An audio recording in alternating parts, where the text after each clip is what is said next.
400 ஆண்டுகளாக வற்றாத ஊற்று. நந்தியின் வாயிலிருந்து வரும் தண்ணீர். பெங்களூரு மல்லேஸ்வரத்தில் உள்ள தக்ஷிணமுக நந்தி தீர்த்த கல்யாணி கோவிலில் இந்த அற்புதம் நடக்கிறது. நந்தியின் வாயிலிருந்து வரும் தீர்த்தம் நேராக சிவலிங்கத்தின் மீது விழுகிறது. ஆச்சரியம் என்னவென்றால், இந்த நீரின் ஆதாரம் யாருக்கும் தெரியாது. 1997 இந்த இடம் கண்டுபிடிக்கப்படும் வரை இது மண்ணுக்குள் புதைந்திருந்தது.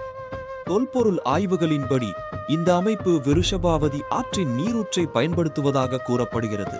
ஆனால் இதற்கான உறுதியான ஆதாரம் இன்னும் மர்மமாகவே உள்ளது.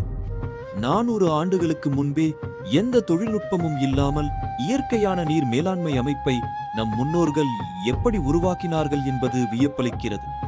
இன்று வரை வற்றாமல் ஓடும் இந்த தீர்த்தம் அறிவியலையும் ஆன்மீகத்தையும் இணைக்கும் ஒரு புதிராகவே உள்ளது.